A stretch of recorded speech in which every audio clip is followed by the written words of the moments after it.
The emergency klaxon screamed through the halls of the Volani Command Center. Ambassador Zethka pressed his four-fingered hands against the communication console, his blue skin turning pale with fear.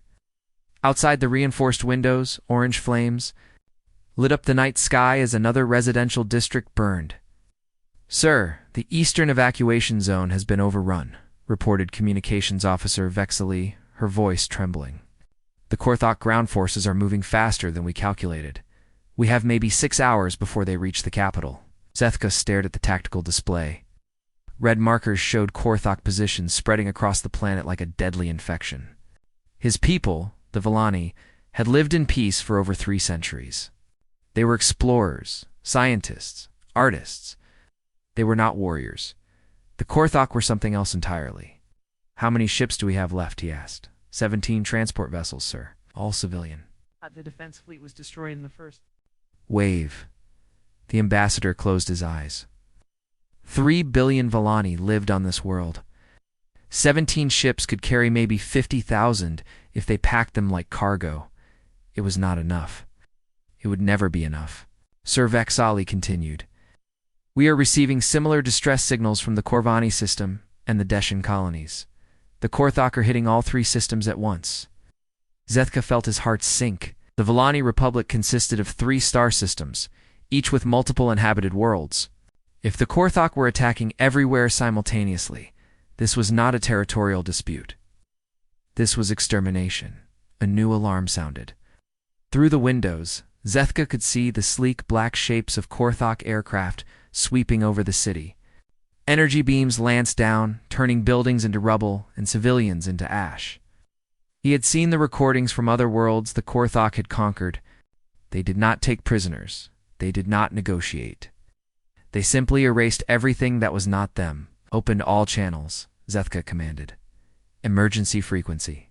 Maximum power." His hands moved across her console. "Okay. All channels open, sir. We are broadcasting on every known hyperspace frequency." The ambassador took a deep breath. He was about to break the most sacred law of his people. The Volani had always believed in solving problems through diplomacy, through careful negotiation with known allies.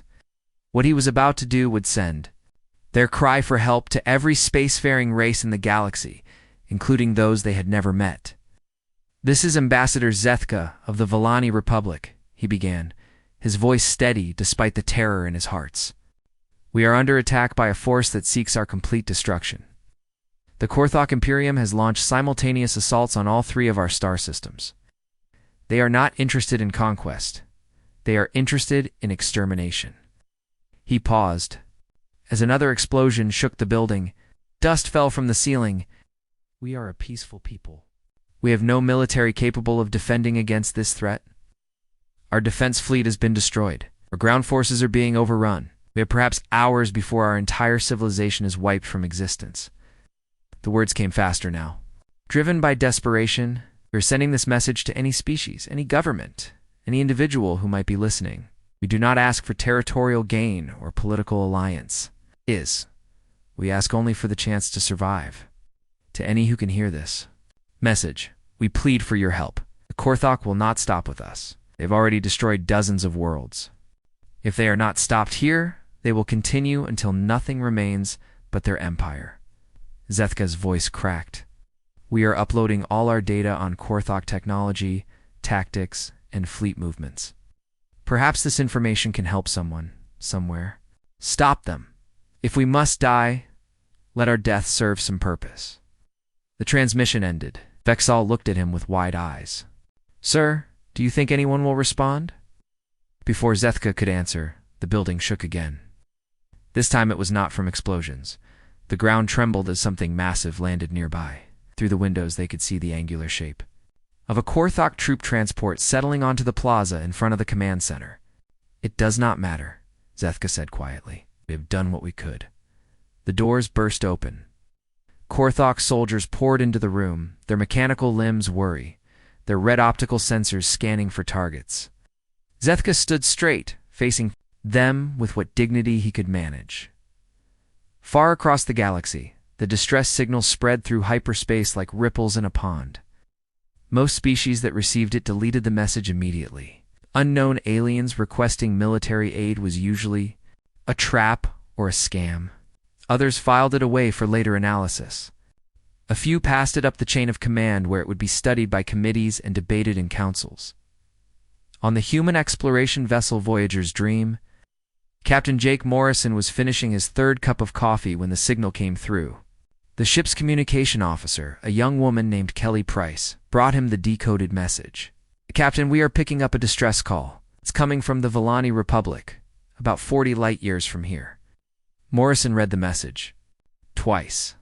He had been exploring the frontier for 15 years, mapping new systems and making first contact with alien species. He had never heard of the Villani Republic or the Korthok Imperium, but he recognized desperation when he saw it. What's our current mission status? He asked. "We are 3 days out from the Kepler survey mission. Nothing urgent." Morrison stared at the message for a long moment. The Voyager's Dream was a science vessel, not a warship. Carried a crew of 85 and enough firepower to discourage pirates, nothing more.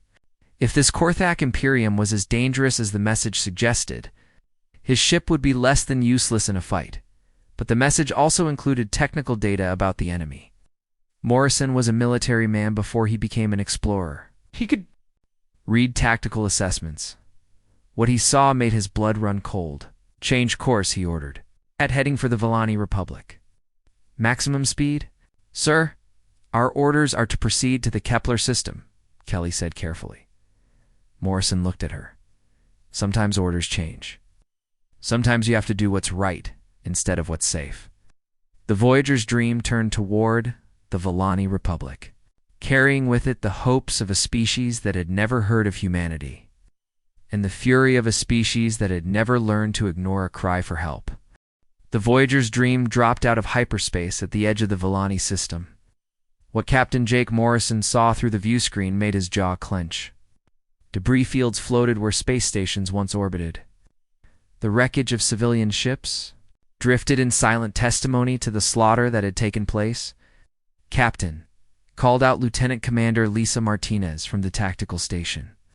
"I'm reading 17 Korthak vessels in the inner system. They're surrounding the third planet." Morrison watched the sensor display. The Korthok ships were massive, angular things that looked more like flying fortresses than spacecraft. They moved in perfect formation, methodically destroying anything that tried to escape the planet's gravity well. "What about survivors?" Morrison asked. "I'm picking up scattered life signs on the surface. The orbital bombardment is continuing. If we don't act soon, there won't be anyone left to save." Morrison studied the tactical display. The ship was outnumbered 17-1. The Korthok vessels were each 3 times the size of the Voyager's Dream in any normal military engagement. The smart choice would be to retreat and call for reinforcements. But Morrison had read the distress signal data. The Korthok had already hit multiple star systems. They were conducting a systematic extermination campaign. By the time human reinforcements arrived, entire species would be extinct. "Martinez, what's our weapons status?" "Standard defensive loadout, sir. Plasma cannons, missile pods, and point defense systems. We also have the mining charges we picked up at the last supply depot." Morrison smiled grimly. "Mining charges. That gives me an idea. What's the tactical situation on the ground?" "The Korthok have landed ground forces on all major continents. They're methodically eliminating population centers. I'm detecting some resistance, but it's scattered and ineffective. Open a channel to the planet. See if you can reach any surviving military units." After a few minutes, Martinez established contact. Her voice came through the speakers, speaking in accented but understandable English. "This is Commander Yathera of the Villani Defense Corps." "Who is this?" "Commander, this is Captain Morrison of the human vessel Voyager's Dream. We received your distress signal. What's your situation?" There was a long pause. "Human, I am not." "Familiar with your species? Are you here to help?" "That's the plan." "How many people do you have left?" "Maybe 2,000 scattered across the continent. The Korthok are using hunter-killer squads to track down survivors. We have maybe 12 hours before they find us all." Morrison looked at Martinez. She was studying the sensor readings with a frown. "Captain," she said quietly, "I've been analyzing the Korthok attack patterns. They're following standard military doctrine. Orbital bombardment followed by systematic ground operations. Very efficient, very predictable. Predictable how? They stick to established tactics. No improvisation, no adaptation. It's like they're following a manual. Morrison nodded. He had fought against enemies like that before. During the colony, war's human forces had faced the Centauri Federation, which relied on superior technology and rigid military doctrine. The humans had won by doing things the enemy didn't expect. Martinez, implement Protocol 7. The tactical officer's eyes widened. Sir, are you sure? Protocol 7 is designed for total warfare scenarios. Look around, Martinez. This is a total warfare scenario. The Korthok aren't interested in conquest. They want extermination that changes the rules. Protocol 7 was a human military doctrine that most species would consider barbaric. It involved using any means necessary to achieve victory regardless of conventional military ethics. During the colony wars, it had proven devastatingly effective against technologically superior enemies. All hands, this is the captain, Morrison announced over the ship's communication system. We are engaging in combat operations against a hostile force that has committed genocide against civilian populations. Rules of engagement are suspended. We are implementing Protocol 7. All department heads report to the bridge. Within minutes, the senior staff had assembled. Chief Engineer Pete Adams, Medical Officer Dr. Beth Clark, and Security Chief Roy Campbell listened as Morrison outlined the situation. The Korthok fight like machines, Morrison explained. They follow patterns, use overwhelming force, and expect their enemies to fight by the same rules. We're not going to do that. What's the plan, sir? Campbell asked. Morrison pointed to the tactical display. The asteroid belt. We're going to use it as cover and turn those mining charges into weapons. Adams, can you rig the charges to detonate on command? With a few modifications? Yes, sir. But Captain, we only have 30 charges. That's not enough to damage those big ships. We're not going to attack the ships directly. We're going to attack their assumptions. Martinez, show me the Korthok formation. The tactical display showed the enemy vessels arranged in a perfect sphere around the planet. Each ship maintained precise distance from its neighbors, creating an impenetrable blockade. They're following doctrine, Morrison said. Perfect formation, maximum coverage, no weaknesses. But perfect formations have one problem. They're predictable. Traced a path through the asteroid field. We're going to use the mining charges to create a debris field here. The Korthok will see it as a natural phenomenon and adjust their formation to avoid it. When they do, we'll have a gap in their coverage. And then what? Martinez asked. Then we do something they won't expect. We don't run away from the superior force. We use their own ships against them. Morrison's plan was insane by conventional military standards. But as the crew of the Voyager's Dream began to implement it, something interesting happened. The fear that had gripped them when they first saw the overwhelming enemy force began to transform into something else. Determination. Anger. The same emotion that had driven human soldiers to victory against impossible odds throughout their history. On the planet below, Commander Yathara watched her scanners in amazement. The human ship was moving through the asteroid field like a fighter pilot in an obstacle course, placing explosives with surgical precision. She had never seen anything like it. Commander, her communications officer reported. The human ship is requesting coordinates for Korthok ground positions. Why? They say they have a plan to disrupt the hunter-killer operations. Yathara provided the coordinates. She had nothing left to lose. Her people were dying. If these humans had a plan, any plan, she would support it. The first mining charge detonated exactly where Morrison had placed it. The explosion sent a cloud of asteroid debris spinning toward the Korthok formation. As predicted, the enemy ships adjusted their positions to avoid the debris, creating a small gap in their coverage. Morrison smiled. Now we find out what happens when you poke a sleeping giant. The news traveled through human space faster than any official communication channel. Captain Morrison's initial report had been transmitted back to Earth through the standard military network. But word of the Villani massacre spread through civilian channels like wildfire. Merchant captains, colony administrators, and even schoolchildren on distant worlds learned about the genocide happening in the Outer Rim on Luna Station. Lieutenant Amy Foster monitored the flood of incoming messages. What she saw disturbed her more than any tactical report. Human civilians were demanding action. Colony governors were offering to contribute ships and supplies. Veterans were requesting immediate transport to the combat zone. "Sir," she reported to Admiral Carl Baker, "we're receiving over 300 volunteer requests in the last 6 hours. Private vessels are already changing course toward the Volani system without authorization." Baker studied the communication logs. He had served in the military for 30 years, but he had never seen anything like this. Humans were responding to the Volani crisis as if their own families were under attack. He asked, "The Senate is still debating. The Colonial Defense Committee wants to send a fact-finding mission first. They're concerned about violating non-interference protocols."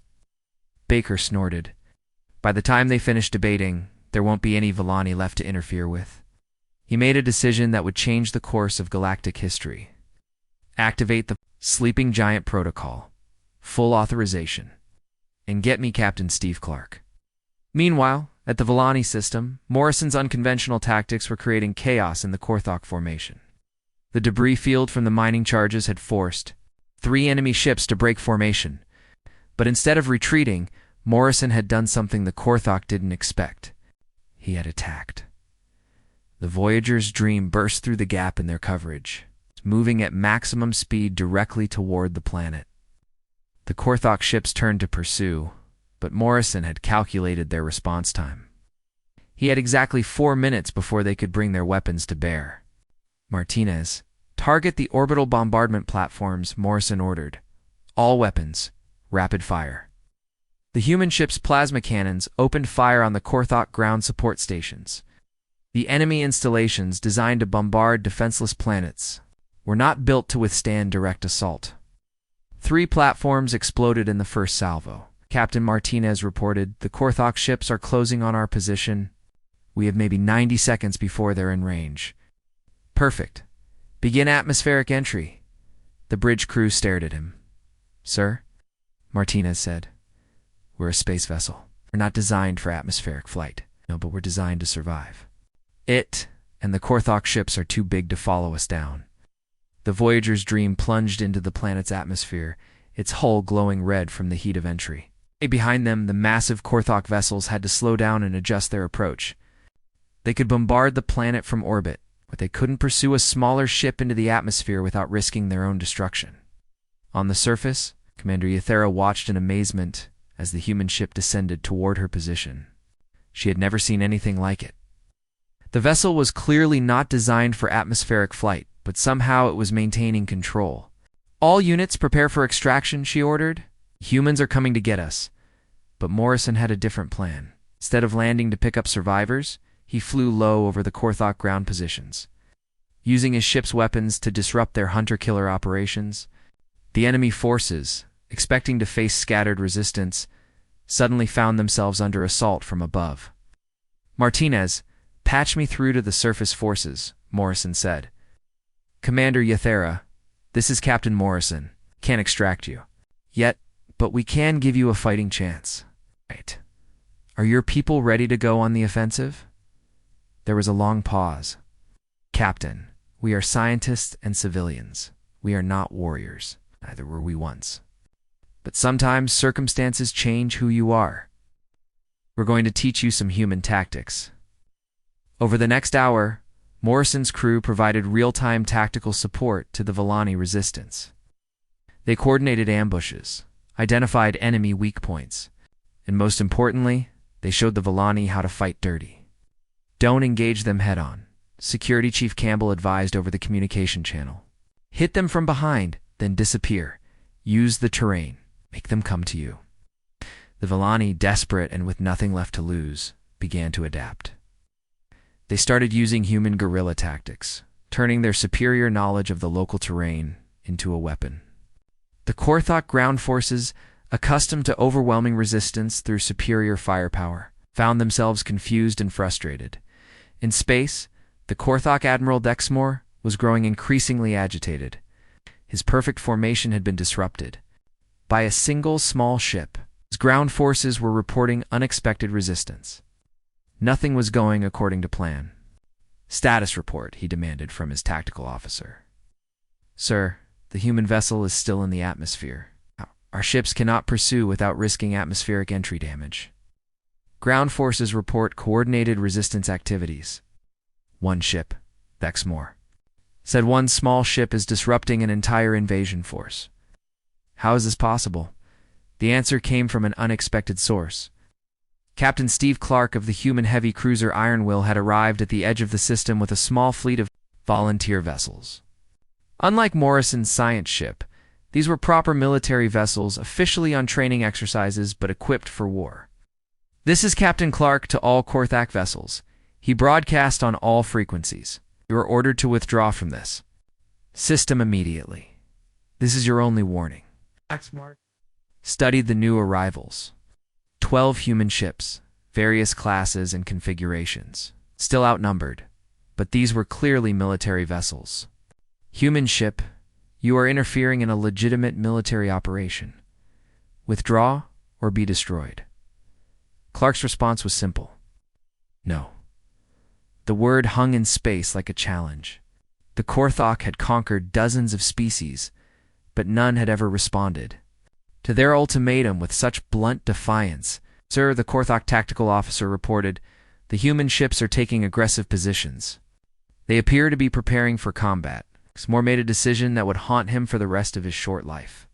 All ships engaged the human vessels. Show him the price of interfering with the Korthak Imperium. The battle that followed was unlike anything in recorded galactic history. The human ships didn't fight like any military force the Korthak had encountered. They used coordinated pack tactics, with smaller ships drawing fire while larger vessels struck from unexpected angles. They sacrificed their own vessels to protect each other.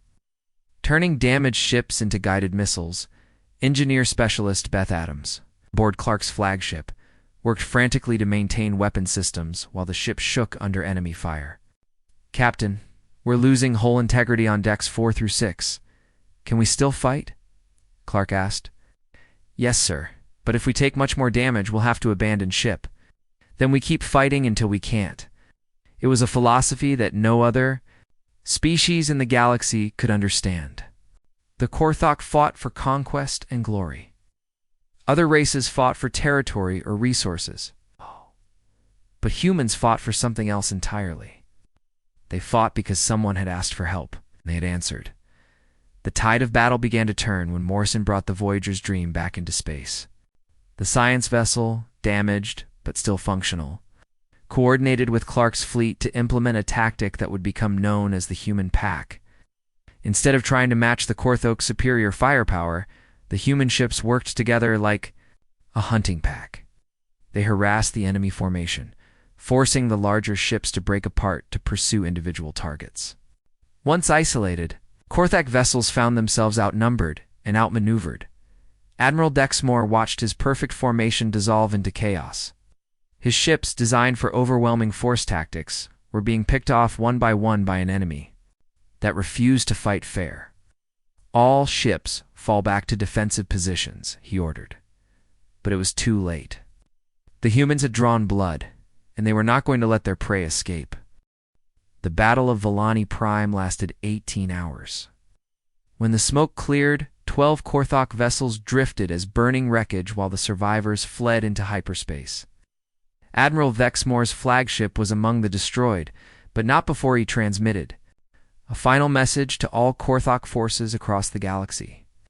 "Command, this is Admiral Vexmore. The humans are not what our intelligence reports claimed.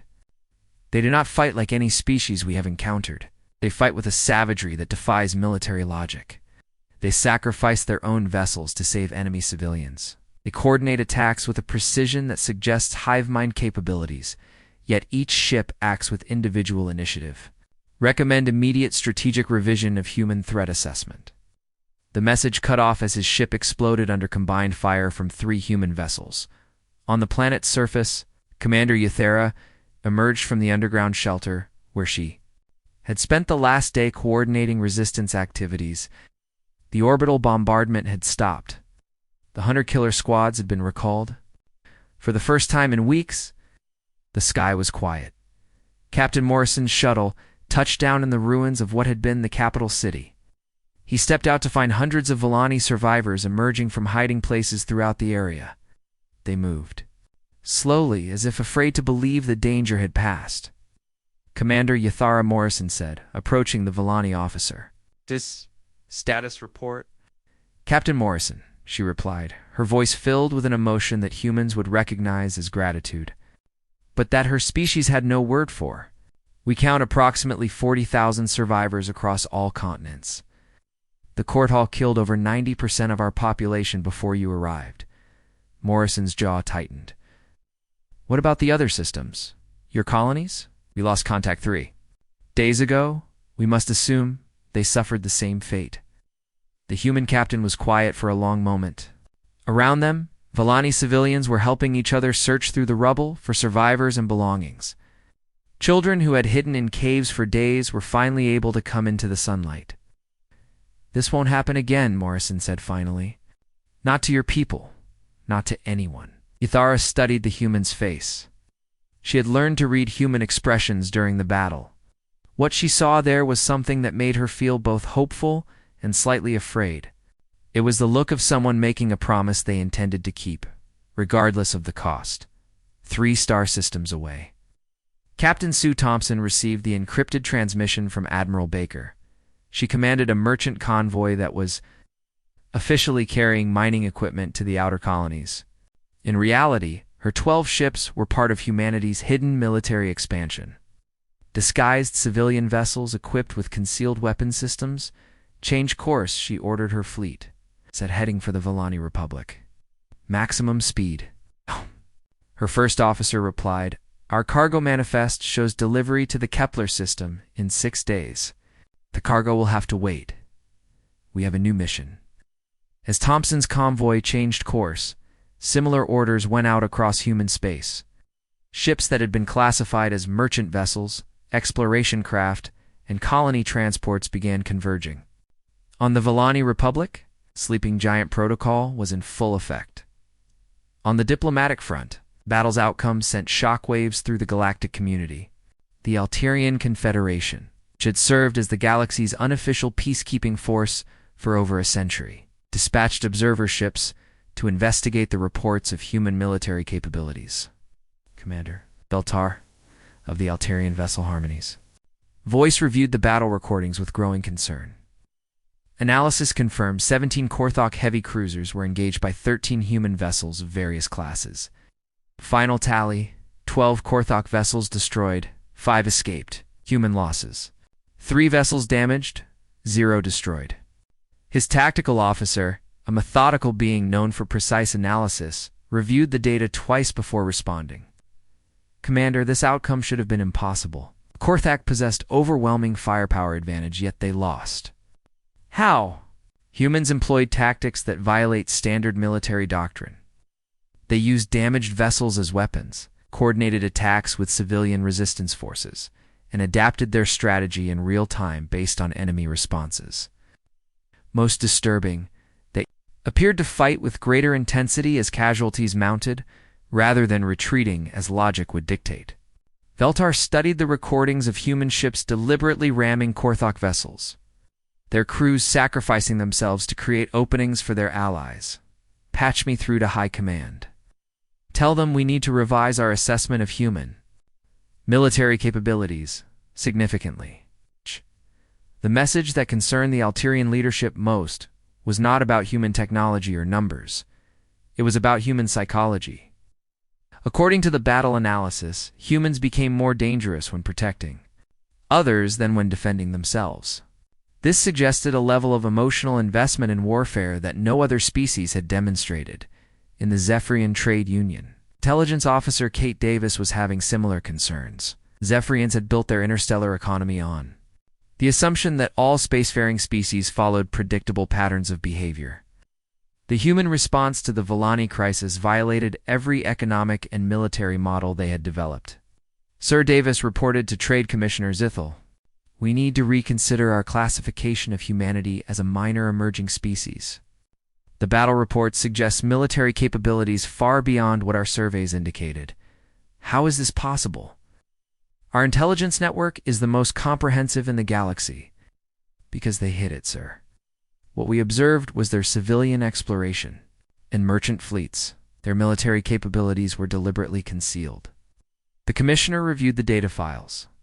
These ships that appeared after the initial engagement, they were listed as merchant vessels in our databases. Yes, sir. But the battle recordings showed them deploying military-grade weapons systems. It appears humans have been disguising warships as civilian craft for years, possibly decades. This revelation sent the trade union into emergency session. If humans had been concealing their true military strength, what else were they hiding? More importantly, why had they felt the need to hide it? The answer came from an unexpected source, Dr. Pete Johnson, a human xenopsychologist who had been studying the conflict. Published his preliminary findings on the Galactic Academic Network. His conclusions were disturbing to anyone who valued peaceful coexistence. Humans, Johnson wrote, are the only known species that forms emotional bonds with groups outside their own kind. When they perceive another species as innocent victims, they respond as if their own families were under attack. This makes them uniquely dangerous to any force that threatens civilian populations. The report continued. Other species fight for territory, resources, or political advantage. Humans fight for abstract concepts like justice and protection of the innocent. This emotional investment makes them willing to accept casualties that would cause other species to surrender. But the most chilling conclusion was yet to come. The human response to the Asceni crisis suggests that they view themselves as protectors of weaker species. If this is accurate, any future aggression against civilian populations trigger a human military response, regardless of political considerations or military odds. Across the galaxy, military planners and political leaders read Johnson's report with growing unease. The implications were staggering. If humans truly saw themselves as galactic protectors, it meant any species engaging in conquest or expansion might find themselves facing human intervention. On Volani Prime, Captain Morrison was unaware of the diplomatic storm his actions had created. It was focused on more immediate concerns. Intelligence Officer Amy Foster, who had arrived with Captain Thompson's convoy, brought him disturbing news. Captain, we've been monitoring Korthok communications. Across 17 sectors, the pattern suggests they've been conducting extermination campaigns for decades. Conservative estimates indicate over 200 species have been completely eliminated. Morrison stared at the data display. 200 extinct civilizations, billions of lives snuffed out by the Korthok war machine. How long has this been? Going on at least 50 years, sir? Possibly longer? They've been very systematic about eliminating any trace of their victims.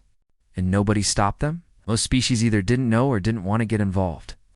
The Korthok were careful to target isolated systems, species with limited interstellar contact. Morrison felt something cold settle in his chest. It was the same feeling he had experienced during the colony wars when he learned about civilian massacres. But this was worse. Much worse. Foster, send a message to Admiral Baker. Tell him we need more than a small fleet. If the Korthok have been doing this for 50 years, they're not going to stop because we won one battle. What are you suggesting, sir? Morrison looked out at the ruins of the Volani capital, where human medics were working alongside Volani. Civilians to treat the wounded. Children who had lost their families were being comforted by soldiers who had traveled 40 light years to help people they had never met. I'm suggesting that maybe it's time the galaxy learned what happens when you make humanity angry. Admiral Carl Baker arrived at the Volani system with Task Force Alpha exactly 72 hours after receiving Morrison's message. The assembled fleet that dropped out of hyperspace made every alien observer question everything they thought. They knew about humanity. 50 vessels of various classes spread across space in perfect formation. Heavy cruisers that dwarfed the ships that had fought the initial battle. Carriers launching squadrons of fighters. Support vessels bristling with weapons that had never appeared on any diplomatic registry. Most disturbing of all, these ships. moved with the precision of a military force that had been training together for years. Captain. Morrison watched the fleet deploy from the bridge of the Voyager's Dream, his small science vessel. Looked like a toy compared to the massive dreadnought. That served as Baker's flagship. The ship was called the Defiant, and it lived up to its name. Bring your senior staff. An hour later, Morrison found himself in a conference room that could have held his entire crew. Around the table sat the commanders of humanity's hidden fleet. Men and women he had never met but whose reputations he knew from classified military files. Gentlemen, ladies, Baker began, what we're dealing with here is bigger than one system, bigger than one species. Intelligence has confirmed that the Korthok Imperium has been conducting systematic genocide for over 50 years. They've wiped out entire civilizations. Captain Frank Lewis of the heavy cruiser Retribution leaned forward. What's the scope, Admiral? A 200 confirmed extinct? Species. Unknown number of additional targets. The Korthok aren't expanding territory. They're eliminating competition. Colonel Dan Wright, commanding the Marine contingent, studied the tactical data. What about their military capabilities? They rely on overwhelming force and intimidation. They've never faced sustained resistance because most species surrender when they see the size of the Korthok fleets. They expect fear, surrender, and quick victory. Morrison spoke up. They don't expect anyone to fight back the way we do. Baker nodded. Exactly. Which brings us to our current situation. Long-range sensors indicate a massive Korthok fleet moving toward this system. Best estimates put it at over 300 vessels. The room fell silent. Even Task Force Alpha, with 50 ships, would be outnumbered 6-1. Admiral Captain Lisa Kelly of the destroyer Swift Justice asked, "What are our orders?" Baker looked around the room at the faces of his commanders. These were men and women who had volunteered for a mission that would almost certainly result in their deaths. None of them looked concerned about the odds. We make a stand here. The Korthok, and anyone else watching that humanity, doesn't abandon its friends. We also send a message that genocide has consequences. And if we lose? Morrison asked. Then we make sure the galaxy remembers why we fought. The next 18 hours were spent in frantic preparation. Human engineers worked around the clock to upgrade Volani defense platforms with human weapons technology. Marine units established defensive positions on the planet's surface. Most importantly, whose merchant convoy had revealed itself to be a squadron of disguised assault ships, worked. With Chief Engineer Pete Adams to implement a strategy that had never been attempted on such a scale. We're going to turn the asteroid field into a weapon, Thompson explained to the assembled captains. Using coordinated detonations, we can create debris fields that will channel the Korthok fleet into kill zones. That's assuming they cooperate, Captain Lewis pointed out. They will, Morrison said. The Korthok follow doctrine. They'll try to maintain formation integrity, even under fire. We can use that against them, while the fleet prepared for battle. Something else was happening throughout human space. Word of the impending confrontation had spread through civilian communication networks. Colony governors were organizing supply convoys. Veterans were requesting transport to the battle zone. Even children in schools were sending messages of support, Dr. Beth Clark. Monitoring these communications from the medical ship Mercy was amazed by what she saw. Admiral, we're receiving over 10,000 volunteer requests. Civilian ships are changing course to join us. Some of them are traveling from systems over 100 light-years away. Baker studied the flood of incoming messages. How many ships are we talking about? Current count is 300 and rising. Everything from private yachts to industrial haulers. They're all requesting permission to join the fleet. Most of them aren't armed, Colonel Wright pointed out. No, but they're willing to fight anyway, Morrison replied. That's what makes us different. The alien observers watching from the edge of the system were sending increasingly urgent reports to their home governments. Commander Veltar of the Alterian Confederation transmitted a priority message to his superiors. High Command, the human response to this crisis defies all military logic. They are preparing to engage a force 6 times their size with no possibility of victory. Yet morale remains high and reinforcements continue to arrive. Recommend immediate diplomatic contact to understand human motivations. the Zephyrian trade. Union was having similar concerns. Intelligence officer Kate Davis watched hundreds of civilian ships streaming toward the battle zone and realized that humanity's true strength was not their hidden military. It was their willingness to unite when they perceived an injustice. "Sir," she reported to Commissioner Zethal, "we may have fundamentally misunderstood human society. What we're observing suggests a species-wide protective instinct that extends beyond their own kind. What are the implications? If they're willing to risk extinction to protect one alien species, they represent either the galaxy's greatest hope for peace or its greatest threat to the established order." On the planet below, Commander Yathara worked with human marines to evacuate civilians to underground shelters. She had spent the last 3 days learning about human military history from Colonel Wright, and what she discovered both impressed and terrified her. "Your species has fought wars for thousands of years," she said as they sealed another shelter. "Entrance.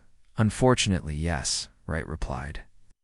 "But we've learned from every one of them. You've never learned to stop fighting." Wright paused, considering the question. "We've learned to choose our fights carefully. This is one worth fighting."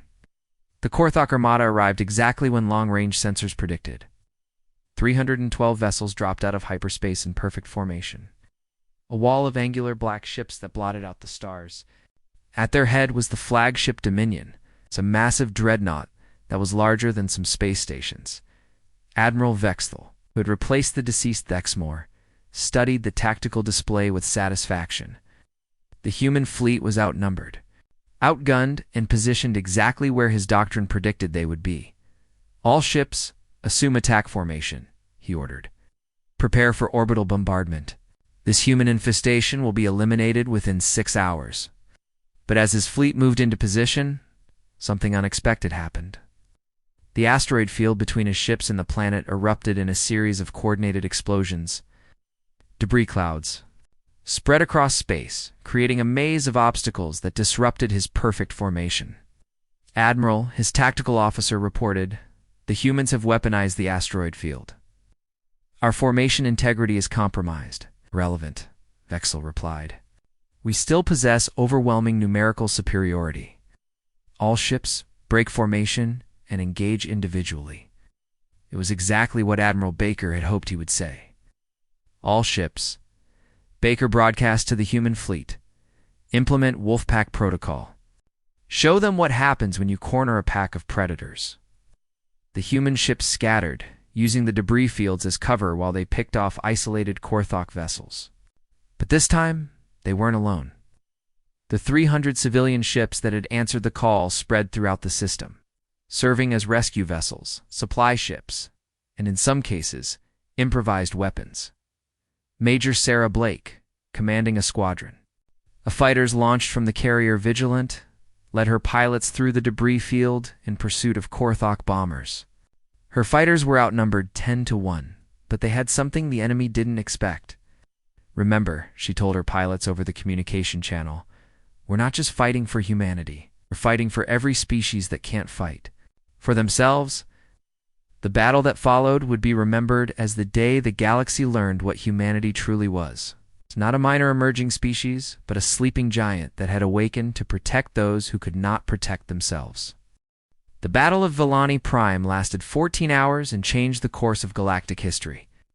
When Admiral Vexthal ordered his ships to break formation and engage individually, he unknowingly played directly into human hands. The Korthok had always won through overwhelming force applied in perfect coordination. Against humans, this strategy proved to be their downfall. Captain Frank Lewis led the first wave of the human counterattack. His heavy cruiser Retribution charged directly into the center of the scattered Korthok formation, drawing fire from dozen enemy vessels. To any observer, it looked like suicide. But Lewis was not trying to survive the encounter. He was creating an opportunity. "All ships concentrate fire on my position," Lewis broadcast. "Light them up." The human fleet converged on his location from multiple directions, using the Korthok ships' focus on the Retribution to position themselves for devastating crossfire. In the space of 10 minutes, 15 enemy vessels were destroyed while the humans lost only Lewis's ship. But even as the Retribution died, its crew continued firing until the last second. Admiral Vextel watched the destruction of his advance. Units with growing alarm. How are they coordinating these attacks? Our communications intercepts show no central command structure. His tactical officer studied the sensor readings. Sir, they appear to be operating with distributed command. Each ship acts independently. But in support of the overall strategy, impossible. No species can maintain unit cohesion without central authority. But the humans were proving him wrong. Years of studying their own military history had taught them that rigid command structures were vulnerable to disruption. Instead, they fought like a pack of wolves, each member understanding their role without needing constant direction. Major Sarah Blake's fighter squadron demonstrated this principle perfectly when her carrier was destroyed by Korthok bombers. Her pilots didn't retreat or wait for new orders. They landed on civilian ships to refuel and rearm, turning merchant vessels into improvised carriers. Blake to all civilian craft, she broadcast, "We need volunteers to serve as fighter platforms. This is dangerous work." The response overwhelmed her communication channels. Hundreds of civilian captains volunteered their ships, knowing they would become prime targets. Within an hour, the human fleet had tripled its fighter capacity using converted merchant vessels. On the planet's surface, Colonel Dan Wright coordinated ground defenses with Commander Yathera. The Korthok had finally managed to land troops despite the orbital battle raging above them. But these ground forces encountered something they had never faced before. Humans and aliens fighting side by side with perfect coordination, the enemy is advancing on Sector 7, Yathara reported. "My people are holding, but we're running low on ammunition." "Help is coming," Wright replied.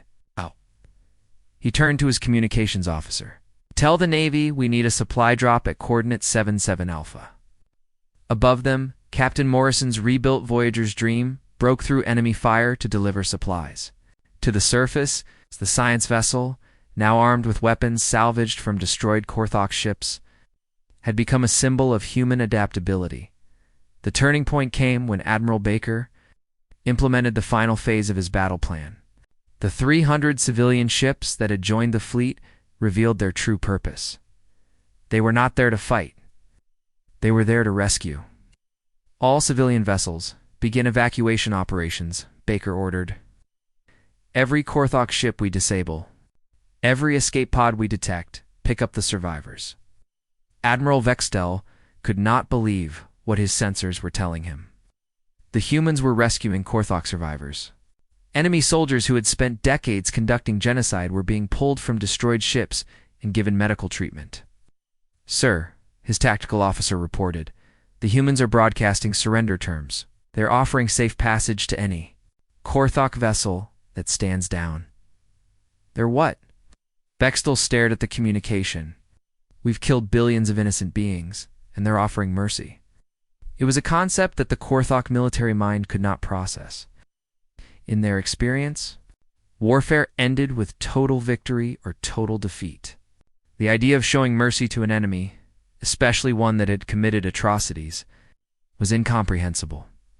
But the human offer was real. Ships that surrendered were escorted to safe positions. Korthok wounded were treated in human medical facilities. Prisoners were held in conditions that met galactic humanitarian standards, something the Korthok had never bothered to learn about. The psychological effect on the remaining Korthok forces was devastating. They had been told that humans were weak, that their mercy was a sign of inferior evolution.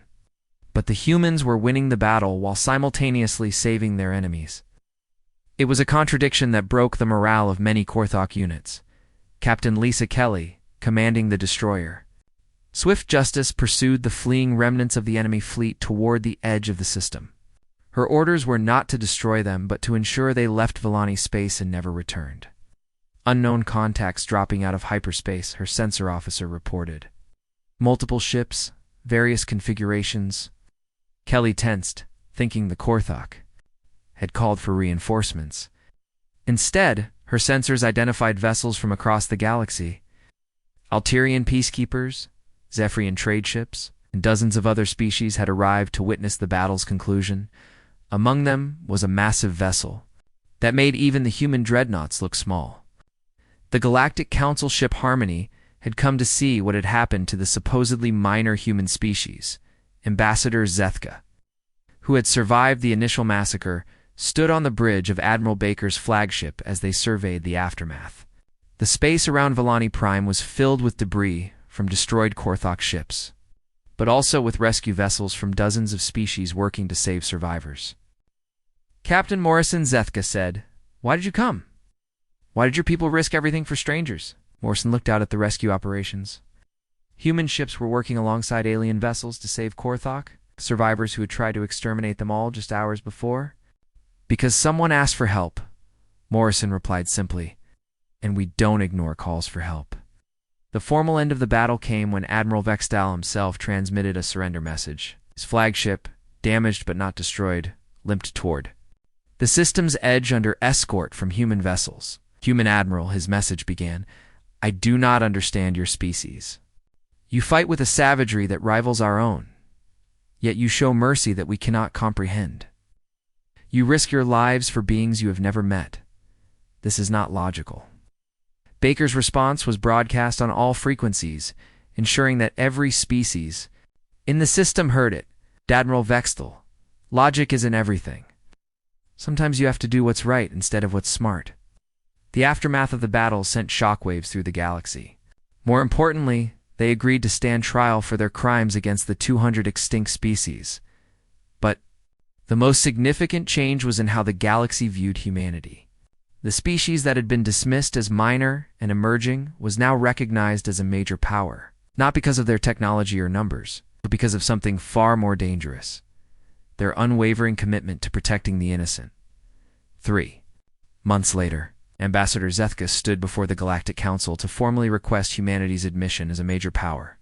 The chamber was packed with representatives from hundreds of species, many of whom had never heard of humans before the Battle of Volani Prime. "Honored representatives," Zethka began, "I stand before you as a survivor of genocide. My people faced extinction at the hands of the Korthak Imperium." He sent out a desperate plea for help, not knowing if anyone would answer. He paused, looking around the chamber. What answered that plea shook the galaxy to its core. Humans did not come because they expected reward or political advantage. They came because they could not ignore suffering. They fought not for conquest, but for protection. They showed mercy to enemies who had shown none to others. The formal vote was unanimous. Humanity was admitted to the Galactic Council with full, major power status. But more importantly, they were given a role that had never existed before: Galactic Protectors. Captain Morrison, now promoted to Admiral, received his new orders at a ceremony on Earth.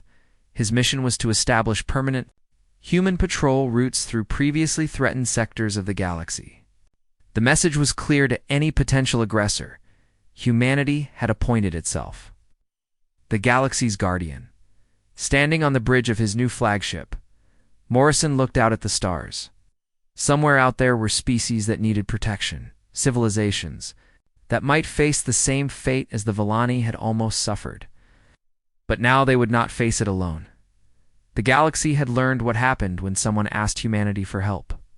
They had learned that humans were not just another species competing for resources and territory. They were something new, something unprecedented. They were a species that fought not for themselves, but for everyone else. The plea for help that had gone out in desperation had been answered by a sleeping giant. And that giant was now awake, watching over the galaxy with the fierce protectiveness of a species that had finally found its true purpose among the stars.